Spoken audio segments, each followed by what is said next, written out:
მომიტყვევია. შეგნებული ტყუილი არ მithქვია. ერთი ლარი რო ქვია, ლარი არავისი არ გამომირთმევია და ერთი ლარი არავისი ουალი არ მაქვს. და წარმოიდგინე რა პრობლემები გავიარე.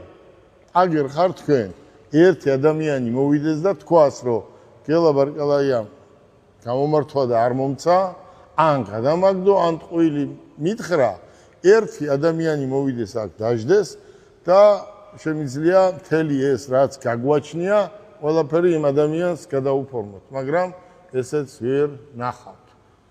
დათმობით ბევრი რამე დამithმია, ბევრი რამე მიჩუქნია, მაგრამ ის არ ვარ მე, რომ ესე ხელს რო დაუწყაპუნებენ და ბიჭო, წილში უნდა ვიყო, ეს ნურას უკაცრავად, ეს მე სანამ ცოცხალი ვარ, არ მოხდება და მათაც ესე გააგზელებს.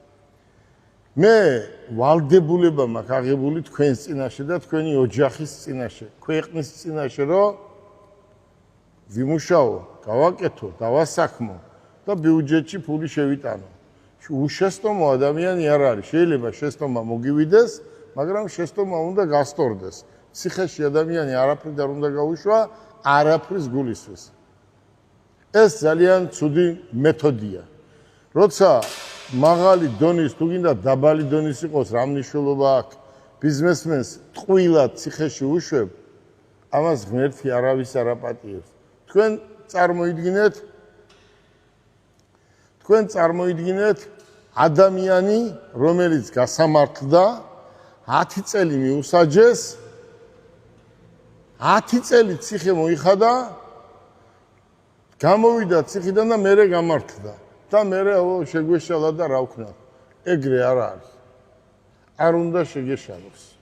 ადამიანი არ უნდა გაწირო. ყველას ყავს ოჯახი. ყველას ყავს თქვენნაირი გოგო ბიჭები და წარმოიდგინონ იმათმა, ვინც იჭერენ, ტყუილა უმიზეზოდ თავიანთი თავი, თავიანთი შვილები. ეს არც ერთ ქვეყანაში არ უნდა ხდებოდეს და მით უმეტეს საქართველოში. რაც შეეხება მე გელა ბარკალაია, მე ადრე უფრო მაგარი ბიჭი ვიყავი. აი ამ დარგში და აი ეს წიგნი უბრალოდ აქ ვნახე ახლა კაბინეტში, აი მოდი ისა შეხედეთ 2007-ის არის გიო, ხო? 7-ის. 7-ში მე პირველი ადამიანი მყოფილვარ ამ ავტოსფეროში. 2007-ში, ხო? 2007-ში პირველი კაცი მყოფილვარ და თუ პირველი კაცი 7-ში ვიყავი და ამდენი